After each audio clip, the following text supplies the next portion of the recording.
Welcome to another edition of the 49er Goldcast.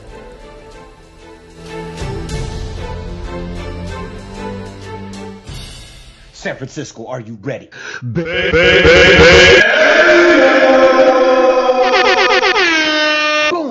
Welcome to another edition of the 49er Goldcast. This is the Bay Area fan perspective. I'm your host, Rudy Solis III, and with me is my brother, my co-host, Raymond Solis the first, baby. and our esteemed co-host, Old Man Davis. Bam! God, week 14 is in the books, and it was the worst. Bam! Straight up, just a gut check. I was so It was bad. angry. It was bad, right, Ray? It was really bad. This is the straw that broke the faithful's back. This, so far, am I fair in saying that this is maybe the worst loss for the Goldcast crew? I feel like the Niners hit a new low with this one in a lot of ways, because this is a team that their struggles are worse than our struggles. Their record reflects that. However, they made us look like we were the 2-10 team today. And for as many plays as the defense made today, they also gave up just as many. You got to give credit to the Browns. They came ready to play today, and we didn't. It doesn't make it any easier. I mean, sure, Quentin Dial had a sack. Armstead had a sack. I don't even know if was that his first of the year. Gosh, he's been a project, all right. He's lived up to that scrutiny. And Jaquiski Tartt had he continues to shine every week. Ian Williams had a forced fumble. Eric Reed had a forced fumble. But again, 24 points, and every time the Niners got the ball, the offense just completely collapsed on itself. And there was no run game because of it, and no passing game because of it. And it was just terrible. Sure, it's tough to win on the road, sure.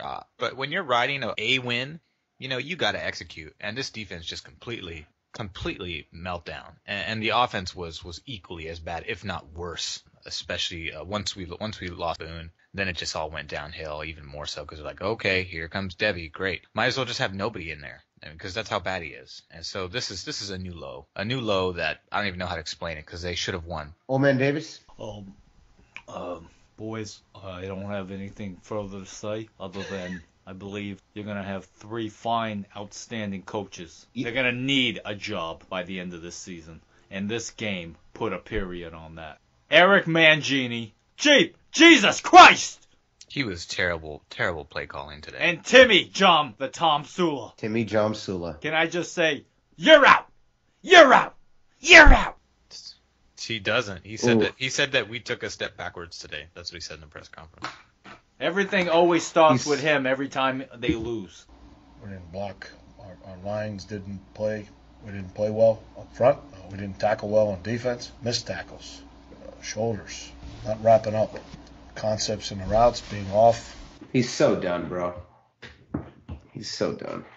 Seriously, they're Pretty out. sure you can say that, yeah. You can't say This that. is what I thought. I called Rudy Solis Jr., a.k.a. the 4th member of the Goldcast crew. I called him, and I said, this is the week that they decide to fire Tim Tomsula, right?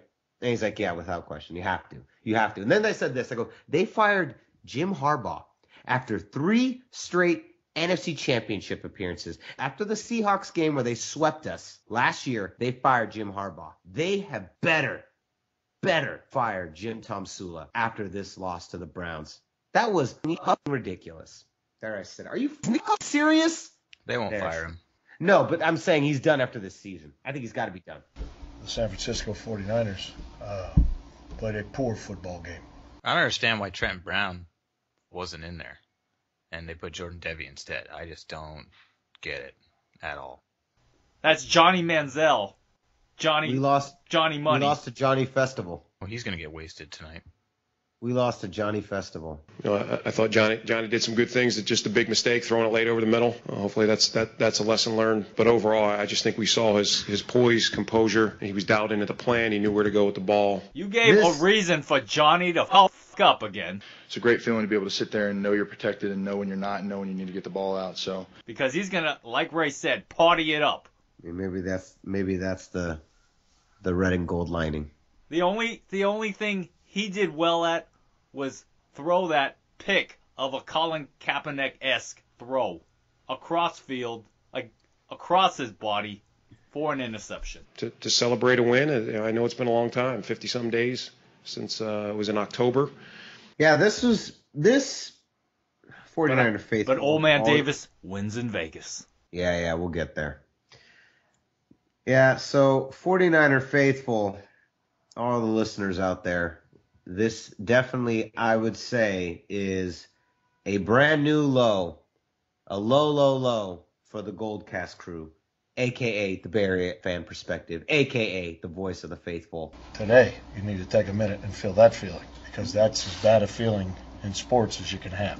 All right, here's what I did, guys. So this morning, I woke up and I was putting together my fantasy lineup. 7 starters this year. 7 of my starters all on injured reserve. Like my fantasy team just completely demolished by injuries this year. Horrible. I was actually number 1 in the league the first 5 weeks and then dead last now due to 7 injuries. But this morning, I was looking at the lineups and I was thinking Aaron Rodgers against Dallas. Aaron Rodgers has been pretty crappy on fantasy. And then I looked at Cleveland and Blaine Gabbert. And I'm like, Blaine Gabbert's been playing pretty competent. And Cleveland has given up more fantasy points to wide receivers than any other defense in the league. That's how bad this defense is. They give up more yards to more receivers than any other team in the league. And I thought, you know what? We've got Aaron Rodgers against Dallas, and he's not been playing that well. Blaine Gabbert's been playing pretty competently, and he's going against one of the worst defenses in the league. And they're horrible against wide receivers. I don't know the last time the Browns had 9 sacks. You know what? Let's start him and see what happens. You know what happens? Nothing happens. So not only did I lose in real life, I lost some fantasy. And that fantasy became a reality for me.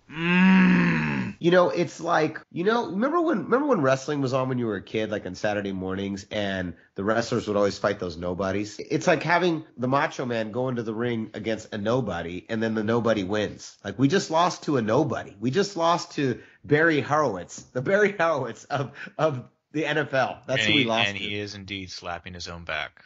He's slapping his own back with a money sign. That's who we lost to. Wow. We just lost to the Red Rooster. You just lost to the 1-2-3 kid. We lost to the 1-2-3 kid. Yeah, Before 9 sacks, 230 rushing yards is just, God, it's so bad. So on bad. both Okay. sides. All right, so let's get back to what I was talking about, the conversation I had earlier today with Rudy Solis Jr., our father, the 4th unofficial member. Is this the end for Tim Tomsula? Raymond, your thoughts? I think so, because this was a game by and large that they should have won, and they didn't. And this is kind of like that scenario against the Rams where Kaepernick missed a wide open receiver just from not scanning the field properly. And this is kind of one of those blunders where our team there's clearly way more talent on this team. And yeah, injuries aside, sure, injuries will certainly don't help us this year, but we've beat better teams than the Browns, and we just kind of went in there and got our asses handed to us. So I think at this point you have to at least be considering it, because it's bad out there. And I think the only case that Tomsula can make is the fact that A, his team was gutted in the offseason, and the team has been gutted with injury all year. And those are the only 2 things that might save him. But I mean, if we lose out for the rest of the year, then yeah, I would not be surprised if he gets fired. Do you every think win helps him, and every loss helps. But don't you think he should be fired? I think he should be fired. No matter what, yeah. Right? Okay. He's too conservative. Jeep Chris does not understand. I mean, Jeep Chris looks good at times, but he's inconsistent. Mangini, as much as I like him, this defense is, they're hot and cold. They're just as inconsistent. So it's unfortunate. I actually like Mangini. I do, but I don't see him staying. No, I don't see him I look at Jeep Jesus Christ, and I think you draw all plays. Maybe your quarterback's able to execute them mediocrely, yet you cannot outplay your opposing defense. So maybe your plan of attack is weak.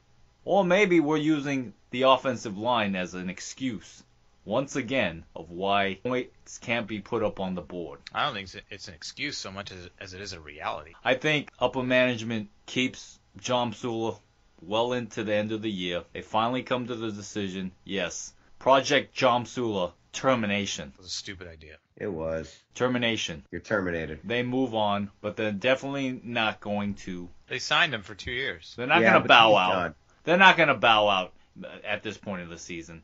They're gonna No. They're gonna That's hold not their what I pride in, and then they're gonna wait. I think they're going to wait to see what candidates are available in the offseason. I like that idea a lot. I like that idea too. I have 2 words, guys. Sean Payton, come to the dark side. The dark side of the Force. Red rum. Rummy. Red Rummy. Yeah. Red Rummy. Come on. Johnny Into the dark side. Manziel rum. Johnny Manziel rum. That's what it was. It was Johnny Manziel rum. Oh man. We had our big bet, and it really looked like for a second there that I was going to win. And then we right around week 9 is where I predicted, and I was pretty close in the middle of that prediction. I was pretty close to really nailing when Johnny Festival was going to fall right off the wagon and end up back in the drunk tank. But not only did he manage to hold on, he was listening to the Goldcast. Clearly, he was listening to the Bay Area fan perspective, the voice of the faithful. He was hearing us, and he decided to sober up and to hold on just long enough to humiliate us in Cleveland, in his new adopted home of Cleveland. God, what an insult. Oh, my God. Now we have to fight him. This is the most humiliating loss. Because this one's even, I mean, the blowouts are understandable because you have a playoff contending team, both in Arizona and Pittsburgh. And so it kind of makes sense that they would hand us our ass so well. But in this case, it's an insult because, like I said earlier, this team is not as good as us at all. No, they're not. We talked about it all week. I mean, there's nothing like winning. Okay, here's the next question. Drafting a quarterback. We have to do that, right? Drafting a quarterback is a must in this next draft, right? It is, but I don't think it's first round. No, I think line first round. Would you agree with that, old man Davis? Line. Got to go with the line, right? You build from the middle out. Look how many yards the backfield was only able to capitalize this past game. Against the Browns? That's due to the offensive line inability to protect, not the quarterback, but open holes and gaps for the running back. 71 yards against the worst rushing defense in the NFL. Combined. That's with Drone, Gabbert, some dude named Cadet, I think he's from the military, and Bruce Miller. They had a Navy SEAL guy on here, and even he couldn't even get a yard. So bad out there. Bad. It was just humiliating. That's the best way to describe this loss. I've had, the loss against the Seahawks in the NFC Championship a couple years back, that hurt. It hurt my heart so bad. The Super Bowl was the worst. It was the death of me. But, each one feels different. Every loss. This one was just humiliating. Mm-hmm. It was so humiliating. I'm sorry. We're sorry, 49er faithful. Usually we have more jokes to ease the pain, but this was a rough one. And we know you guys feel the same way. We're just voicing your frustration is what we're doing. Yeah, we'll do it for you. Yeah, we're going to do it for you. Save your energy. Let us do it for you. Yeah, we're the voice of the faithful. So save your energy. You got it, Ray. You trade in one number 2 quarterback for another number 2 quarterback. You give up the gift of Gabbert, and you get Johnny Fingers. I think they'll probably re-sign Gabbert. Yeah, you got to keep the gift of Gabbert. I agree with that. He's a competent backup, and he'll provide a little bit of competition. What do you do about Kap? You have to trade Kap and get that money off the books. I think you trade him. You trade Kap. The gift of Gabbert. Here's the thing about him. The one thing that he does have that we didn't touch on last week. We talked about it off when we weren't recording. But Gabbert, good thing about him is that for the most part, his checkdowns come in so fast that he's able to, most of the time, today was not a good example, most of the time he's able to release the ball faster than the line can allow someone in. For instance, Kaepernick, his release time is somewhere around 3.2 seconds, and that's about a whole second slower than Kaepernick. A whole second slower than Kaepernick. Kaepernick is slower than Kaepernick. Kaepernick releases it somewhere around 2.2, 2.5. It's somewhere in there. It's about a second shorter, and that 1 second is all the difference on the line. And today, unfortunately, he was just 9 sacks for 44 yards. That's incredible in the worst way.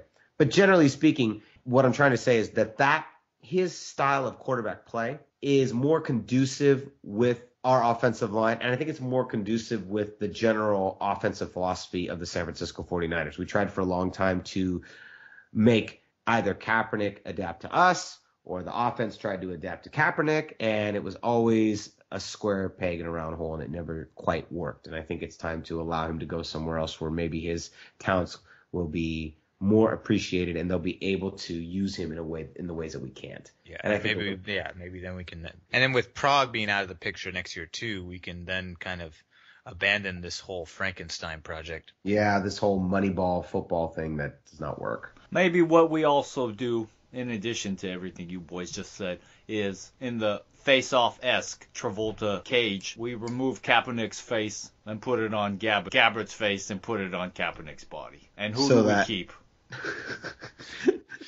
I'm not sure I follow. That sounds literally like a Frankenstein project. So we make a real true Gabbernick. Gabbernick, and you pick which one you want, because either way, one is still the other. You want the Gabbernick that runs 100 miles per hour straight across into the end zone, or do you want the Gabbernick that has the arm throw across to his receivers? Do you want Colin Gabbert, or do you want Blaine Gabbernick? So Colin Gabbert, or Colin. Never mind. I tried. I got it sort of right the first time. Colin Gabbernick or Blaine Gabbert. Yeah, that's a rough one. All right, so. I'm sorry. Let's all give their congratulations to our place kicker Phil Dawson and the wonderful. Did he receive a game ball? Game ball, not only for his tremendous achievements for the Cleveland Browns, but by being on a new team, the San Francisco 49ers, for the past 2 seasons. We can finally say we got one over you, Cleveland. It's our time now. That's right. It's our time down here in last place. Way down here. I think that's enough on that humiliating loss. We are going to head over to our playoff race predictions. But first, a word from our sponsor. Are you tired of your old traditional 49ers podcasts? We are too. When we need a fresh new perspective on the 49ers, we turn to the 49ers Goldcast. They are the only voice that truly represents the Bay Area fan perspective. Hosted by Rudy Solis III, me, Raymond Solis I, and that silly old curmudgeon, Old Man Davis. The 49ers Goldcast is considered by most to be the greatest fan podcast in the history of fan podcasts. You can download the latest episode of the 49ers Goldcast on iTunes, Stitcher, and YouTube. Simply type in 49ers Goldcast. Be sure to like us on Facebook at facebook.com/49ers Goldcast. Boom. Boom. All right, first of all, ding. I want to give a little thank you. Ping. All of our 49er faithful listeners. We have moved into the top 5 on iTunes. Isn't that cool, guys? That's terrific. It's what I live for. That's right. Fifth seed. 5th seed. We are the 5th seed right now in the 49er podcast race, and we're on our way to first, baby. Just got to keep listening. Do us a favor, when you listen to the 49er Goldcast, pass it on to a friend and let them know that we are the Bay Area fan perspective, a.k.a. the voice of the faithful, the Goldcast crew. So please share it with a friend. Let them know. Spread the word. We are definitely moving to be in the top 5 with those other great 49er podcasts. It is awesome. And we're very excited and humbled. And thank you so much for your support. And continue to listen, continue to subscribe, and add more friends, and join the Goldcast Nation.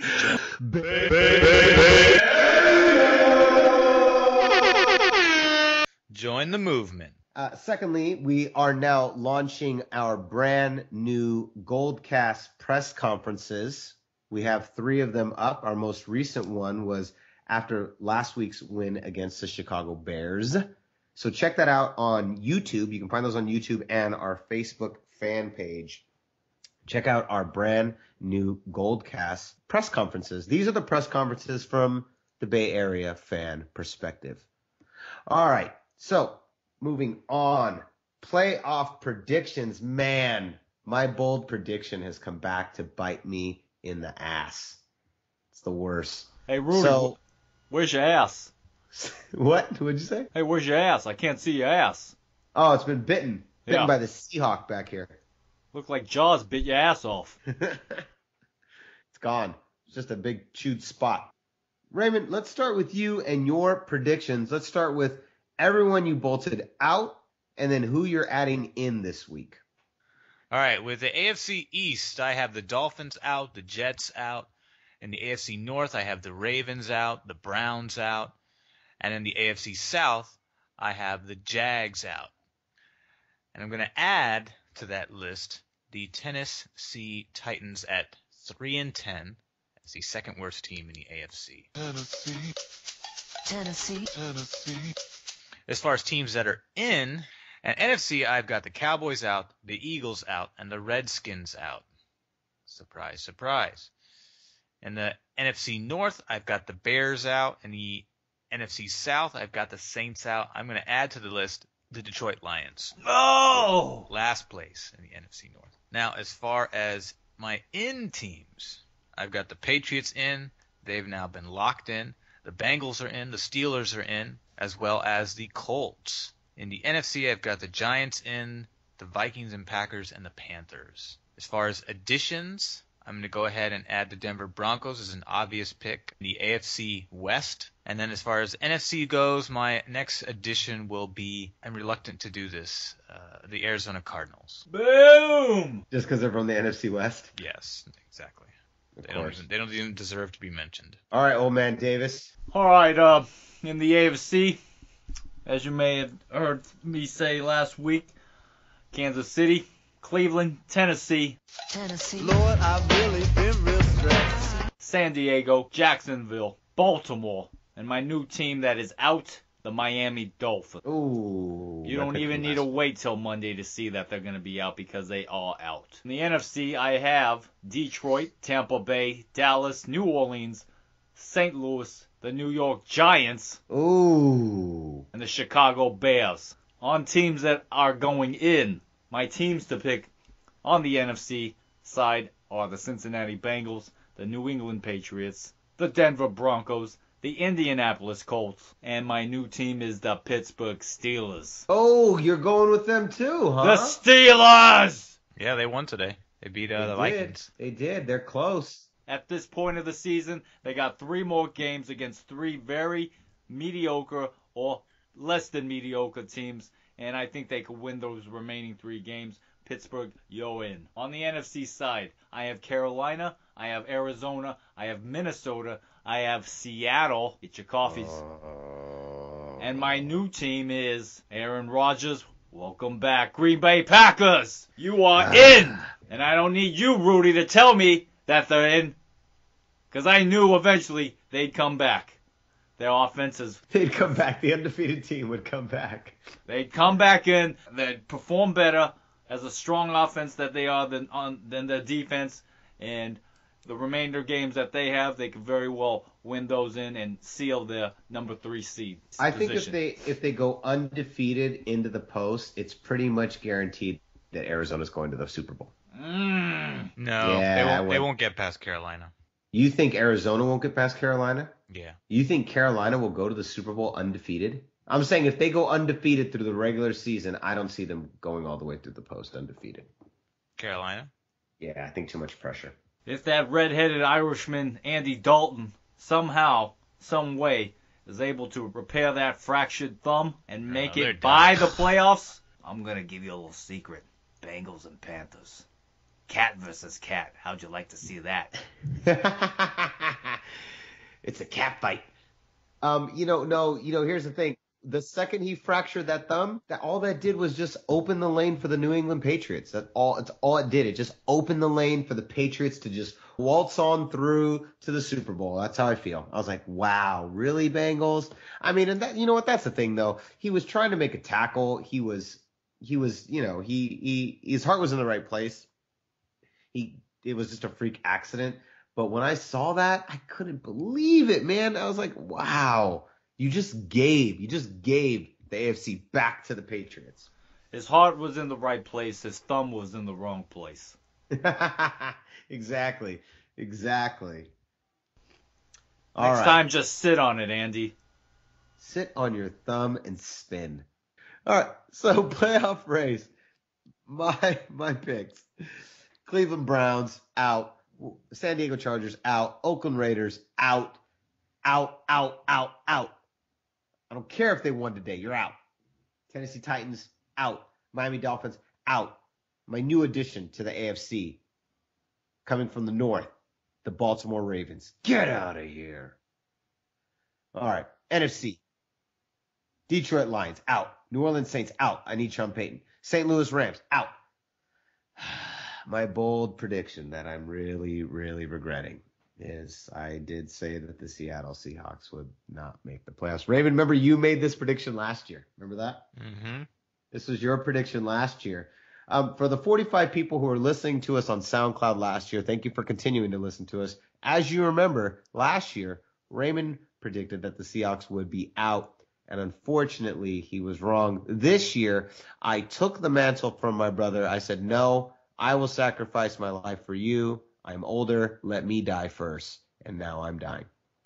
And then so I did pick the Seahawks. They're out. Dallas Cowboys, you're out. The new team that I have chosen today is the same exact team as Old Man Davis. We've done this like 3 different weeks in a row. We've picked like the same exact teams, almost verbatim. Chicago Bears, you're out.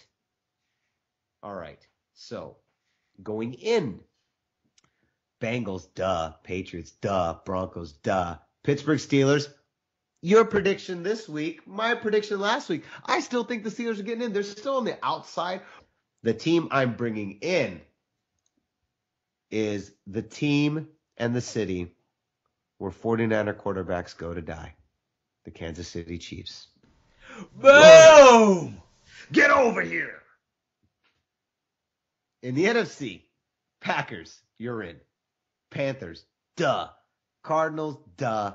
Vikings, I also added the Vikings last week. This week, brother Raymond, I must go against your pick and say that the Washington professional football team, you're in.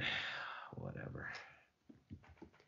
You can't even get excited about that team. I felt like just kind of trapped in a corner with that NFC East. And here's the thing. If I hadn't chose the Seahawks to be out 3 weeks ago, I would have chosen the Seahawks this week to be in. But because we cannot go back on our picks, you are stuck with your picks on the Goldcast. Whatever you choose, you must eat those words at the end of the season. I had to go with the currently fourth ranked team in the NFC seeding, and I chose the Washington professional football team. Yeah. Seahawks are surging horrible.